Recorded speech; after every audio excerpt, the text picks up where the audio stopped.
So settling in with the intention to be sitting together in this group this evening. You can take a moment to look at the other people on the screen if you want before you start, and just know that this is our little Sangha for this evening. And then when you're ready, you can close your eyes if that's comfortable for you, and just settling in to your sitting posture, finding a good spot.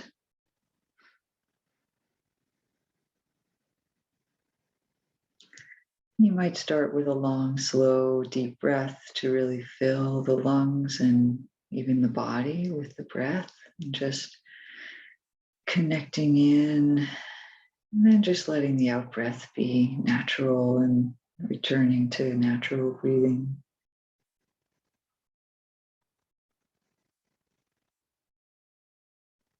Taking a few moments to settle into a helpful posture.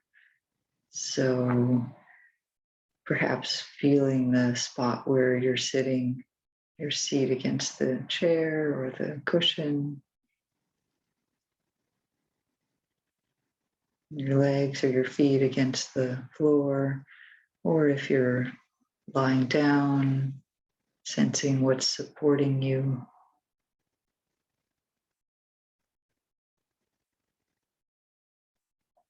And just feeling that stability where you're being held up.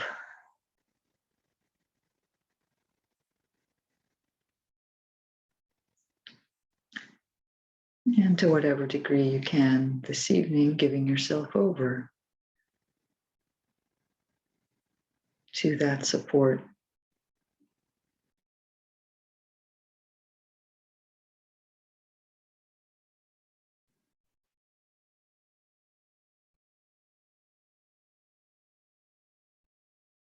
And then you may sense that rising up from this stable base is your body with the spine in the middle. It rises up from the base like a sea plant off the sea floor, kind of buoyed upward. And we can let the arms float like the fronds of the sea plant. Head floating on the spine, just some sense of lightness to the posture.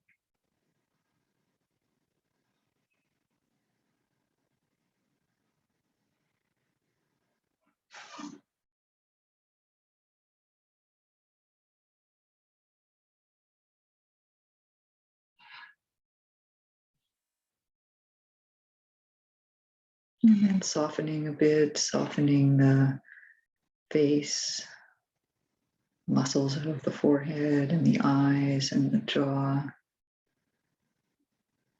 Softening the eyes and the eye sockets.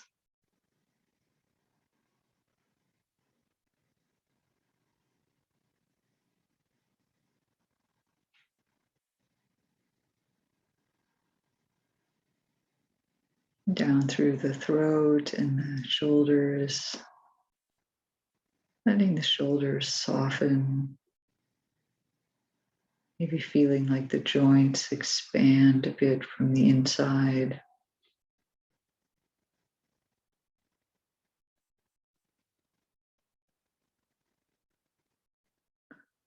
Opening the muscles of the upper back.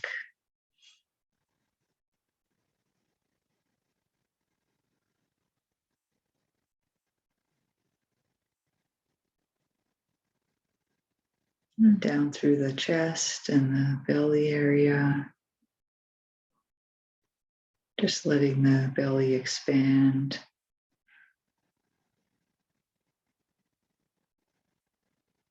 You can simultaneously expand the low back muscles. So both sides of the spine kind of fall away from the bones.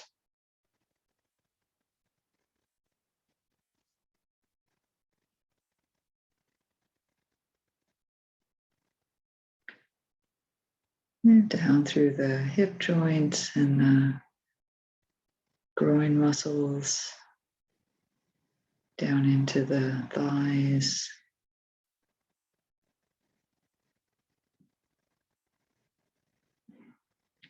the calves and the ankle joints, and then including the feet and the hands.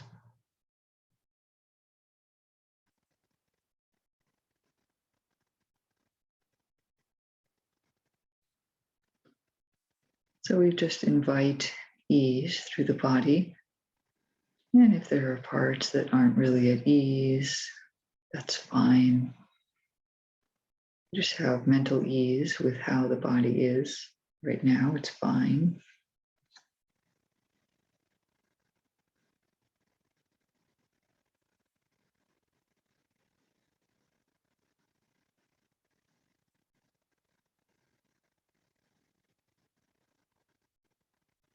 And then in the mind, I would invite evoking something in your practice that feels like or invites confidence for you. Something that evokes confidence or trust or faith in your practice. What is that for you at this moment? And just kind of rest in that feeling.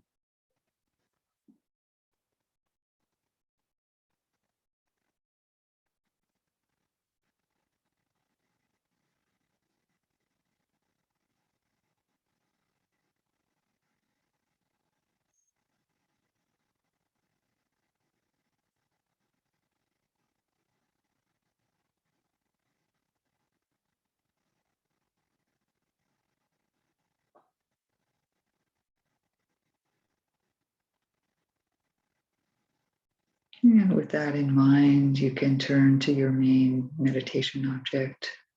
If you usually use the breath or the body, or if you're currently in a phase of doing heart practices, just going ahead with that, but seeing how it is when it's informed by this initial touching into your place of refuge.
I didn't realize when I paused the recording, it would say something about that. So now I know. Actually, that feature can be turned off. It just doesn't have to be on this account. They've changed it, so it can now turn that off. But apparently not on this account. Okay. So this evening I wanted to talk a little bit or kind of explore together this topic of refuge and the different ways, different aspects of practice that can be inspiring or faith-inducing or trust-evoking in us.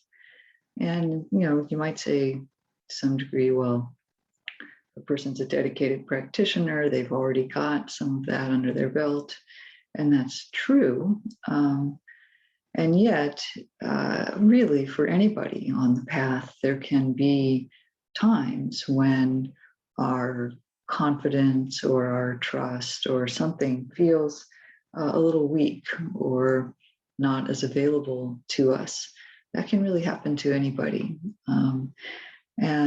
But the difference between a total beginner and somebody with a little bit more experience is how they handle periods like that.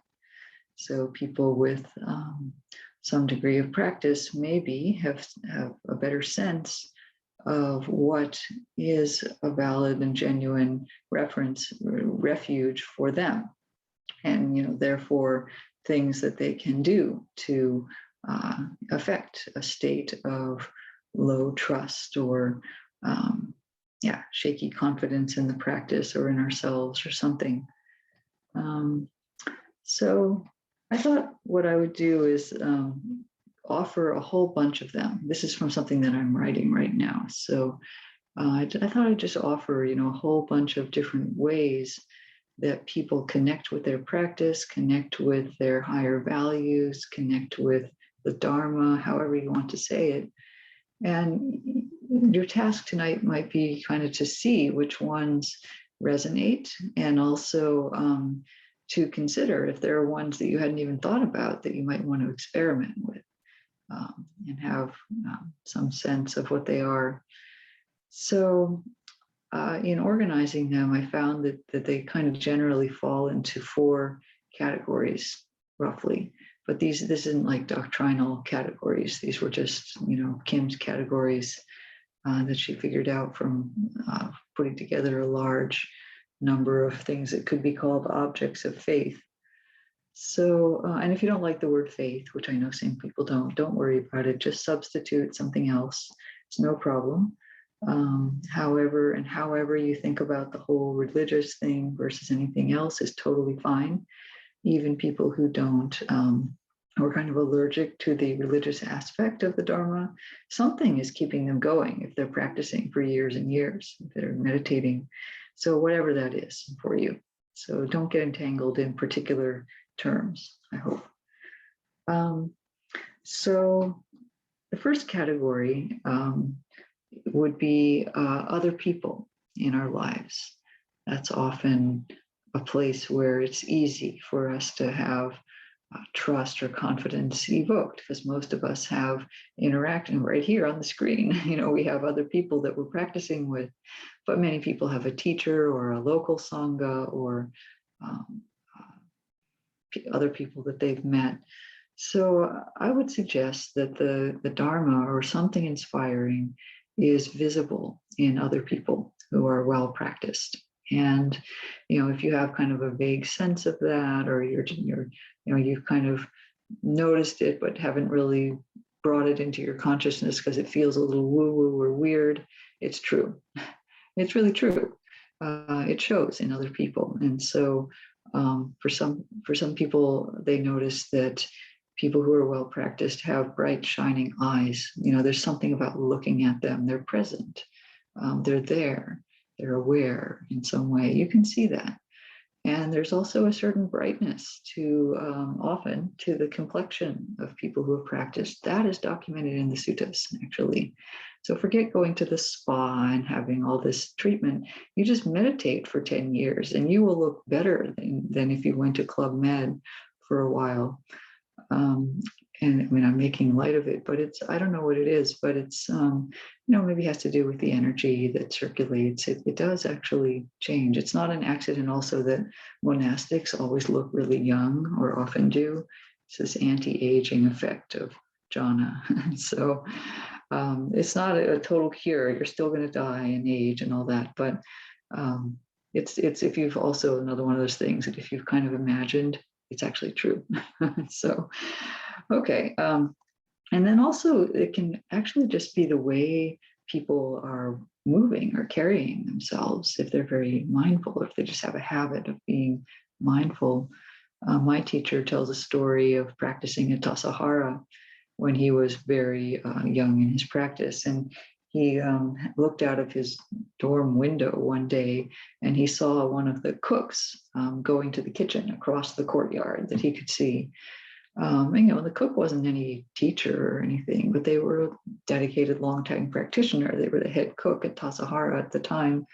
And he said that just the way the guy walked across the courtyard got his attention. It was like, wow, really focused, present, clear in what he was doing.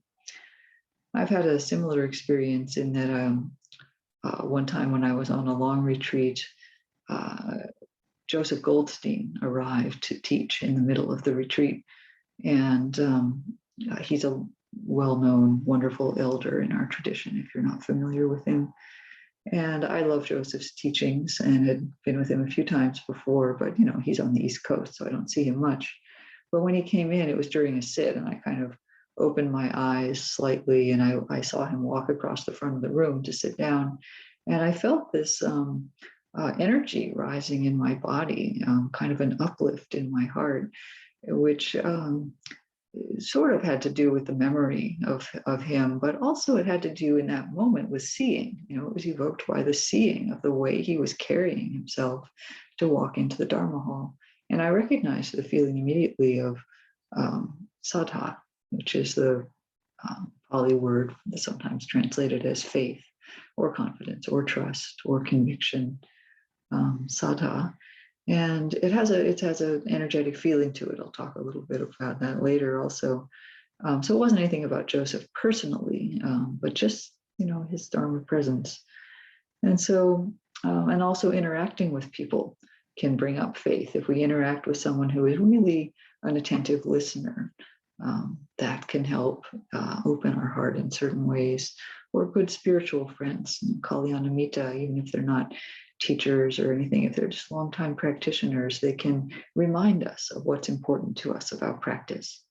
So you can think about, I think this is probably a category that everyone is somewhat familiar with. So you can think to yourself about the people who help evoke faith in you. And then in addition, there are objects, objects of the senses. So, sometimes the 5 physical senses of seeing, hearing, smelling, tasting, and touching in the Buddhist teachings like the suttas, mostly those are associated with restraint. It's like restrain the sense doors, make sure you're not getting attached to all these pleasures. And so they kind of get a bad rap, like the physical world that we're in if you read these old texts. But really, not all sense stimuli need to be avoided or restrained. Some of them evoke faith, and they're used. They're used in the religious aspect of Buddhism. So Buddha Rupas, like the guy behind me, there's no reason I sit in front of him while I'm teaching, because it might evoke something for you. It certainly is nice when I sit, I'm facing the other way and I face him. And that's helpful. I find that supportive. Some people do. For some people, even the religious objects like relics or stupas are faith evoking. Or seeing monastics, seeing monastic robes. There's something about that can look nice. But also simple things like, sort of more environmental things like the beauty of a retreat center, or the simple elegance of a monastery. That is deliberate. I mean, of course, it's partly deliberate to evoke tranquility of the mind so that we can practice while we're there. But also it has to do with evoking our faith, our confidence, our inspiration. And so these are things that we see, that come in through the eye door. And there's also the hearing the Dharma.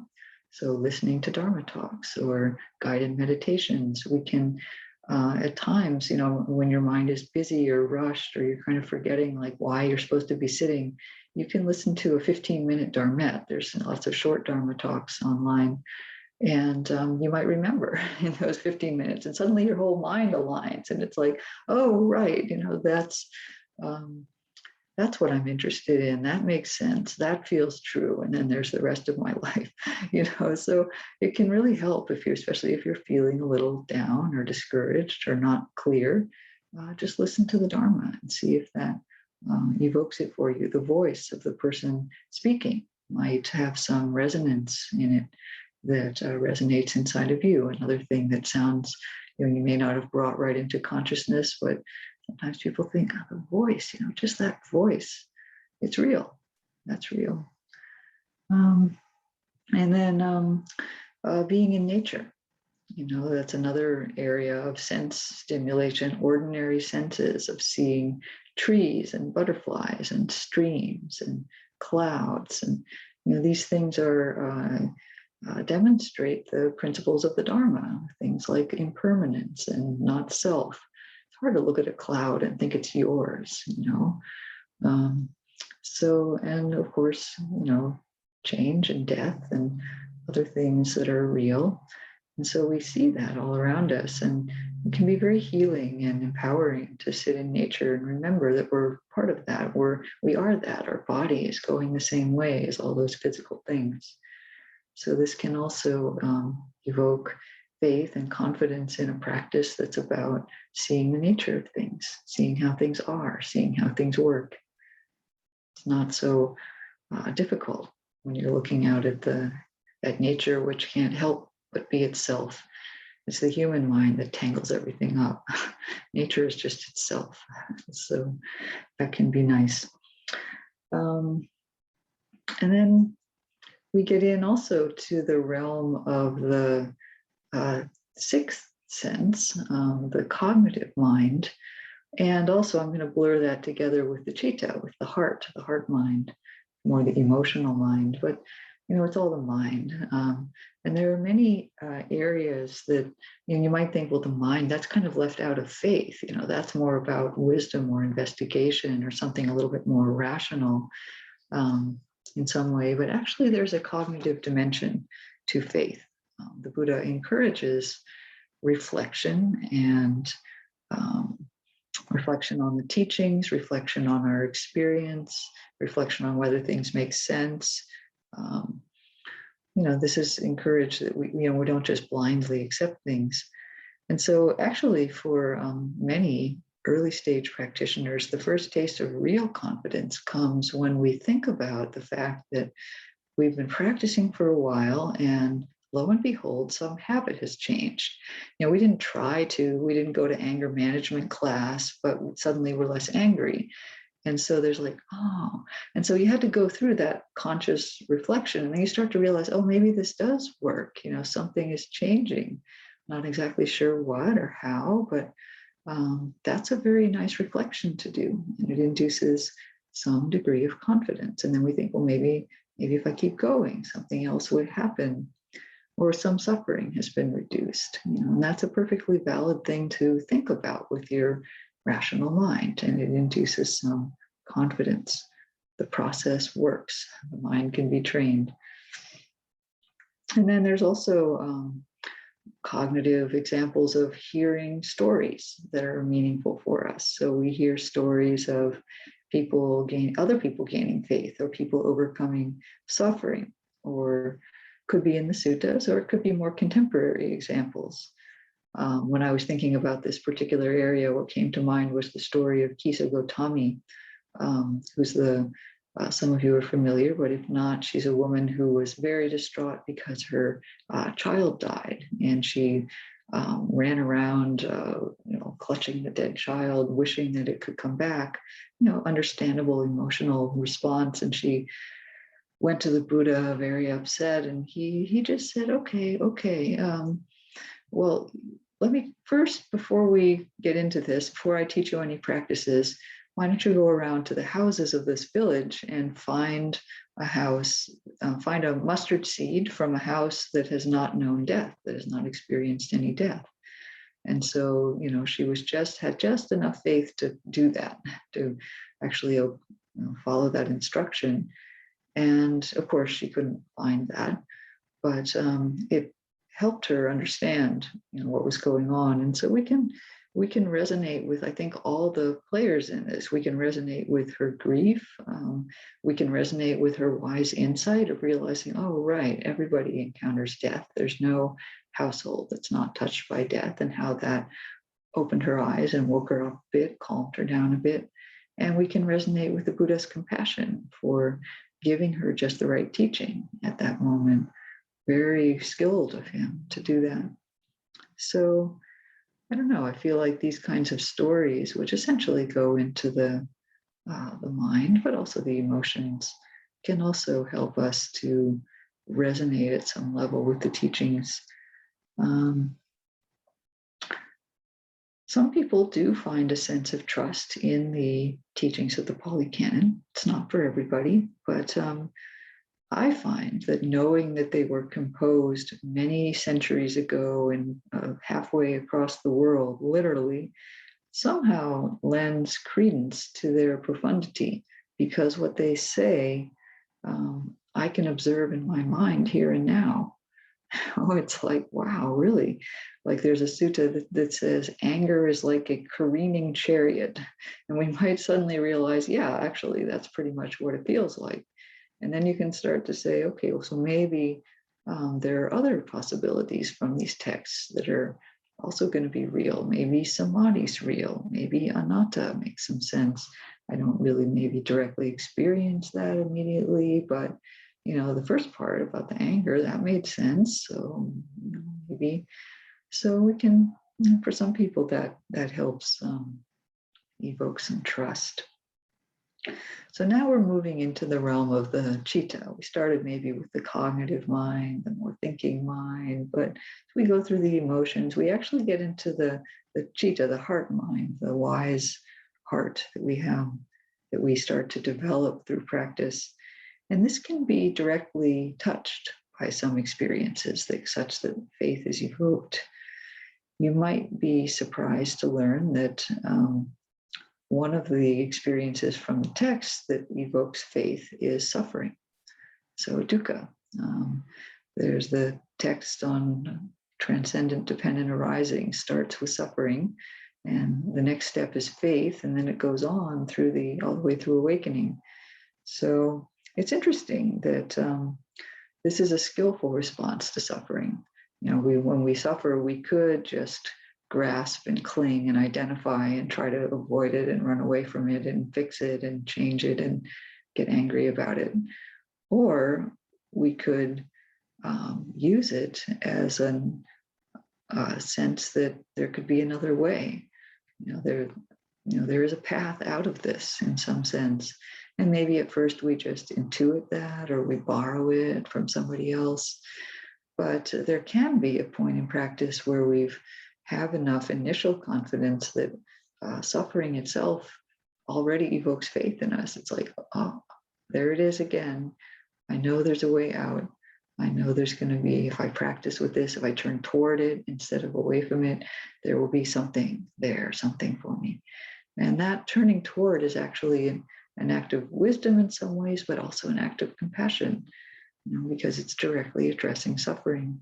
So there's a link between suffering and faith. And I encourage you to explore that. The Buddha responded with faith when he was living a life of pleasure, but then he discovered aging, illness, and death. And he also discovered that he wasn't very happy with that life. But nonetheless, he could have, when he discovered aging, illness, and death, and the reality of the human condition, he could have gone back to his life of pleasure. But he didn't. He went out on his quest instead. that was an act of faith. That was what his faith looked like in the face of suffering. So you might consider in your own life, what was that turn for you? You've all made it to the cushion in some ways. Was there some suffering that at some point turned you toward this or got you in touch with this? And is that a source of refuge for you, knowing that you did that, knowing that you had that much wisdom or compassion at that moment, you were able to pick this up? So the experience of faith is like, I mentioned earlier, I would say a little bit about how it feels. I would say that it's like intuiting a space of possibility just beyond what we know, in a sense, just beyond what we can know. And there's sort of a brightening of the mind and a pleasant feeling that has nothing to do with sensuality. So faith can coexist with pain or with sorrow.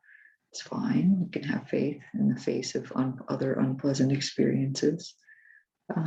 And I would say that there's a kind of an energetic movement to faith that could be a lifting upward or a slight forward movement, kind of a drawing toward. There's a movement toward energetically.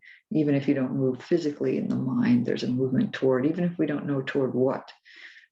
Kind of like the way a plant is oriented toward the sun in a certain way. That's kind of how faith orients us toward something good.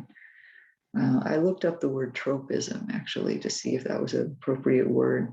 And it is, because it means something like involuntary natural movement, something like that. And I thought that's exactly what faith is. It's not necessarily conscious or chosen. And I think there is a way in which the movement along the path is like a movement of nature, as natural as gravity or something else. But the problem is that there's a lot of stuff in the way. And so we have to clear the mind of all that stuff. And then it will just go. That's what it does. So faith is our intuition of that line of force, if you will. So I think learning to recognize this experience helps to strengthen it. So feel for yourself in your body what faith feels like when it's strong. And then you could evoke that deliberately. This is yet one more way. We must be up to 15 ways or so. I hope you've been taking notes on all these different ways. So why not evoke it? So like if it's a movement upward, you can sit and actually kind of draw yourself up a bit. Inhale deeply into the chest, so the chest comes forward. The Buddha image, you may notice on this one's not too prominent actually, but there are Buddhas where the chest is kind of like puffed out, kind of like Superman style. And he's sitting up straight, not stiff, but the forward chest is meant to convey confidence.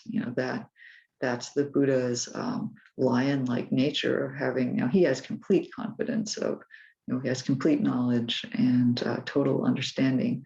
So he's a little different from us, but it's expressed as that confident chest. So if you're feeling not too confident, why not strike the pose and see if that helps a little bit. I've done that actually on retreats. When I was dragging a bit, I've deliberately sat myself up and maybe looked at the Buddha statue, and it does help. It does evoke some of that energetic feeling. So that was 3 categories, right? Other people, the 5 senses, and then the mind and the citta, I sort of lumped together. And then the 4th would be actions. Faith is an action in a sense. It's the first of the 5 faculties, and the second one that it leads to is energy. So faith is meant to have a motivational component that leads to action, to energy, to effort in some way. You tend to put effort into the things that you're confident about, and you wouldn't put effort into something that you had absolutely no confidence in. So there is a relationship there. But I'm claiming that it goes the other way too, is that there are actions that are an expression of faith, but there are also actions that evoke faith in some way.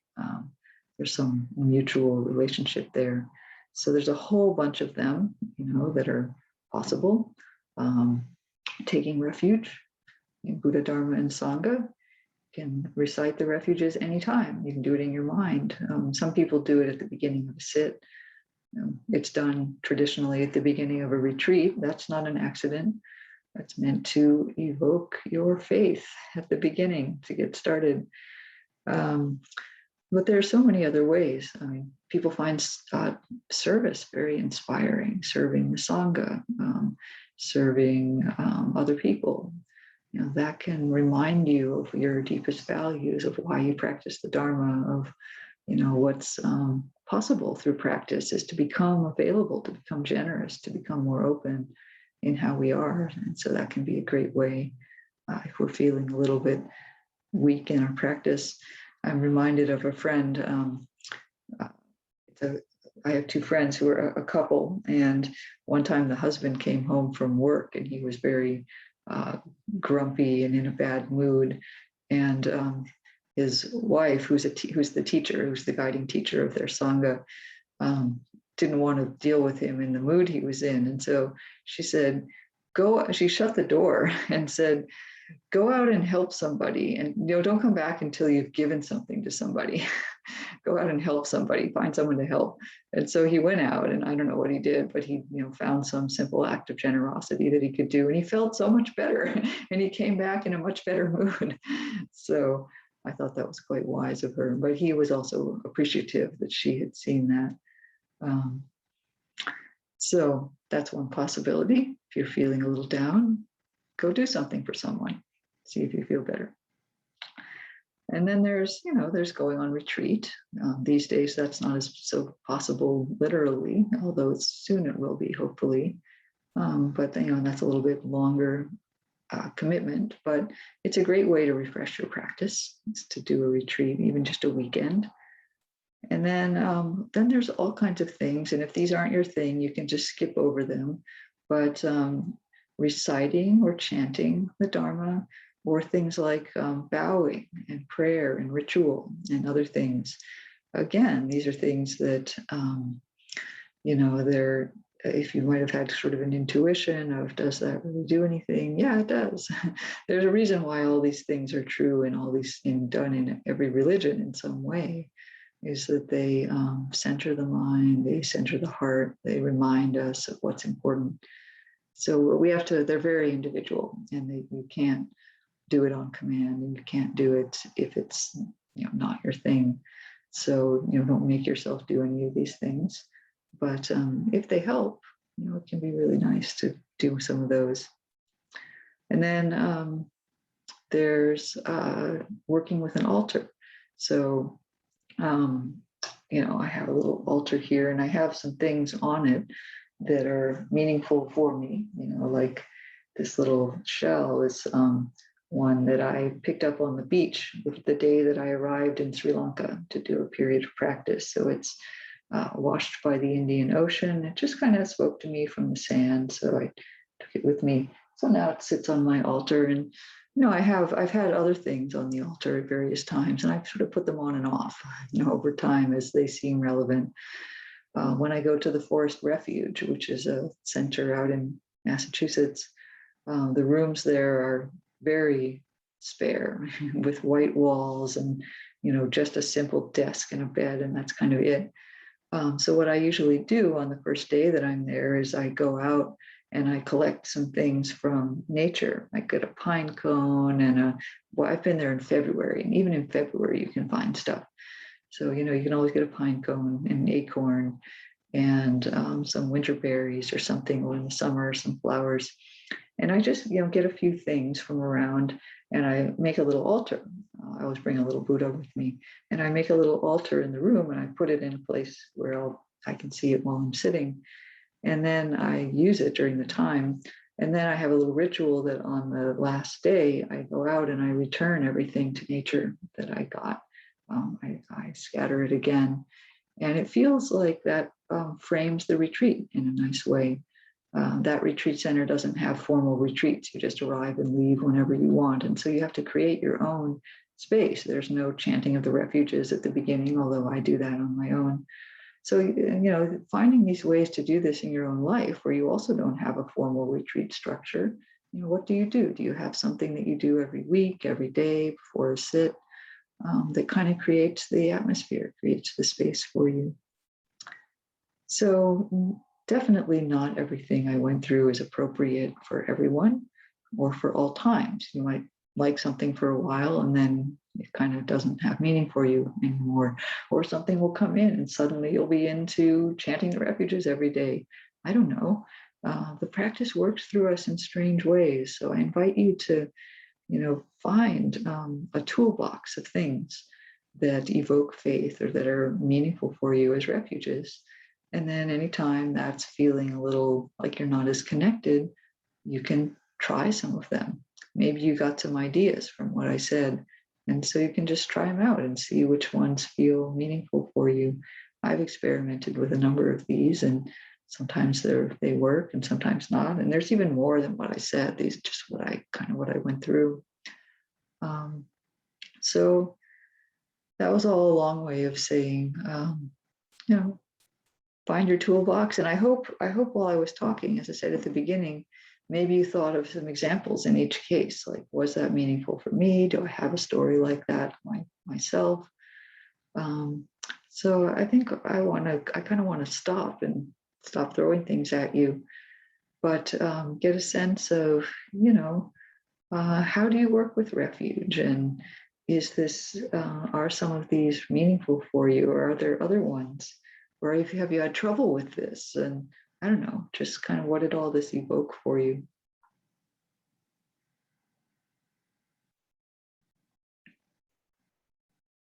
In case you thought there weren't a lot of faith objects in Theravada Buddhism, there's a lot.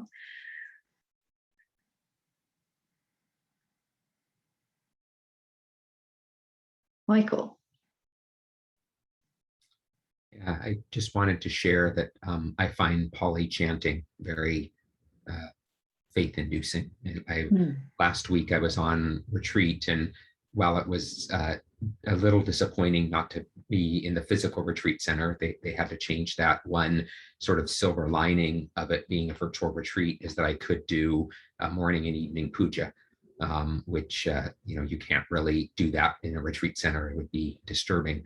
And so I just found that very supportive to have to do a 30 or 40 minute puja in that morning and evening. Oh, excellent. That's great. That really adds a lot. If the retreat isn't offering that formally. Yeah, this place I mentioned, the Forest Refuge, they have a chanting room in a separate building. So you can go and chant anytime you want. It's kind of sweet. Nice. And sometimes you hear people there. Nicholas. Yeah, with Pali chanting, it's such a lovely practice because I had a morning where my voice was very hoarse, and I got to see how much I cling to the quality of the chanting. And so I think kind of sticking through phases where it's unpleasant to chant or where it's boring to chant, it's been really rich actually to connect to a deeper source of confidence than just the kind of the aesthetic, which can be supportive. It's not necessarily bad, but to kind of explore where does the uplift come from when it sounds terrible. Yeah, then you're not just using the five senses, you're going deeper into the heart, and that is important. That's actually one of I didn't really talk much about ritual, and we don't do much in this tradition, but that's one of the ideas behind ritual practice. When you do rituals, you just do it. It's like you don't get a choice. You have to do it this way, and you have to do it every day. They do this on the Tibetan 3-year retreat, for example, do a lot of ritual. And treating practice as ritual, where it doesn't matter, you don't matter in ritual. You just do this thing. And so what you find out from that is that you you meet your minds like, okay, this is how the ritual looks when I'm angry. This is how the ritual looks when I'm dead tired. This is how it looks when I'm happy and inspired. And, and it's just, you just do the same thing. You just do the same thing again and again. And so from that, you start falling away from the personal layer of how I am today, to just giving yourself over to something. It becomes an anatta practice to just do the same thing again and again, regardless of how you feel. So that's a whole mode of practicing. And I know you weren't exactly saying this, but the way you were treating the chanting reminded me of that mode of practice, where it's not about the actual exact thing, but more about the doing of it and how that affects the system. Yeah, there's so much to explore in this. Thank you.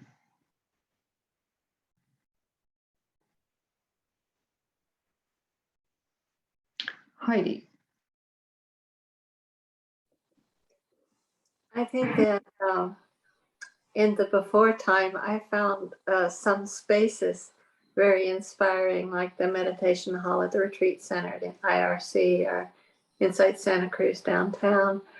And it's taken some getting used to not being able to inhabit those spaces physically, but what's taken the place is seeing the faces of Sangha members in the Zoom room, that evokes that feeling of, here we are together to support each other. It's really nice, and I'm really looking forward to getting back into spaces as well.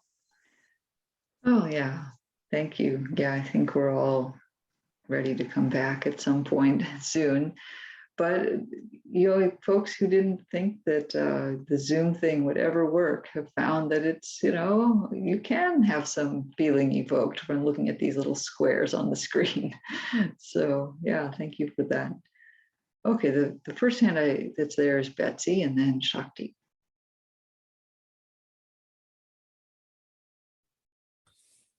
Hi, thank you. Hi. That was a lot. There were a lot of refuges in there, and many of them I could deeply relate to. And I really appreciate that, I'm sure this was over time that you compiled this list of all these refuges. And I'm sure that you've found refuge in all of those yourself. And so that's really inspiring right there. That there was one that came to my mind that I don't think you mentioned, but I have found it to be a really great refuge for me in both times of, feeling very comfortable and content in my life, but also in times of feeling deep suffering arising for whatever reason. And that's the pause. The pause. And just being able to stop and really take in whatever is happening in that moment and really just ground into whatever it is and not react, not respond, just be with. Okay, yeah. So just stopping, yeah. Yeah, in that pause, just being able to take that pause. And so I wanted to add that one to your mix. Wonderful, thank you. Yeah. Beautiful. Okay, Shakti. So I just came back from a long stint in the hospital. So I didn't have a lot of resources to call upon. But I found that when you talked about refuge, I came to my heart as a refuge. And that was like a big welcoming space for me. And I realized that through sort of all the dukkha that I've been through, in a way, that my heart was a place where I held all the sukha that I could share, and that I could lend compassion and understanding from the dukkha that I've been through, but also sort of this uninterruptible sense of well-being and joy that I could still uncover in my heart. And I think that is something that has come from practice, even though I haven't been formally sitting for a while. I'm finding different ways of doing things. I'm formally laying down with the group today on Zoom land. So that works fine too. And thinking about, I could put my Buddha on the ledge near me so I can see him. And I have flowers across the room that I can see. So, just creating that space if you can, but even if you can't, finding it within yourself. Nice. I'm glad to hear you're out. I remember you were in the hospital last time you joined us. So I know. that was, this is a change. Yeah. Well, for somebody like you who has a strong practice, there is that internal refuge. And that is a great gift when we have built up the momentum to be able to find that. So thank you for sharing that. Yeah. Yeah. Nice. Michaela. I want to follow that, because I realized there's a great list, a great reminder of all the ways. And what I realized for me is the refuge that I take, and I've been calling it my inner knowing, but it's the heart. It definitely is in my heart, and it has just been activated big time. And if I listen and follow, I'm just like liberated all over the place. It's just been wonderful. So I cultivate that, and I pay attention, and I get instructions. I got an instruction this morning when I woke up to drop out of something that I had committed to do, a panel at a bookstore. And it was a book about my departed husband. And I said yes in a moment of thinking it was going to be really fun and being with all these people and everything like that. And the closer I'm getting, the more I realize I don't, this is private and too hard, it's too much emotion for me. I can't be out in the world with that. You could do it one-on-one, but you just don't have a whole big bookstore full of people. So I created, or I composed an email very carefully. And before I sent it, I went and sat for a little while. Oh. And two things came in that sitting to change in the email that would just make it a little sweeter and a little bit more easy to swallow. And I sent it. And it was the end of the workday, but the woman was still there, and she wrote back right away, said, "I totally understand. Don't worry about it at all. We'll take you out of the advertisement that's going to be publicized." So it just went smooth as silk. And I just felt, yes, I felt really proud and happy and released and relieved. That was just a little story in my day today. But I think that we all, and the other thing is that all of us need to realize that we are presence in the world. The amount of practice, that we've been doing, it shows all around, and people notice it. And we have to realize that that's a gift that we're giving. It's like our service in some ways of our being, and to just acknowledge that and celebrate it too. It's a beautiful thing. So thank you for this reminder. Well, thank you, Michaela. I'm glad your intuition has served you well today. And yeah, there is an opening through practice to impersonal understandings that are helpful.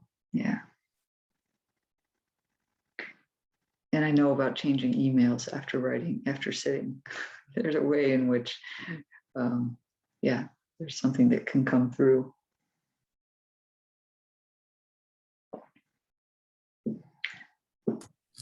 if I may, really quickly, this reminded me, actually the most powerful kind of evoking of faith for me is really taking refuge in karma right now.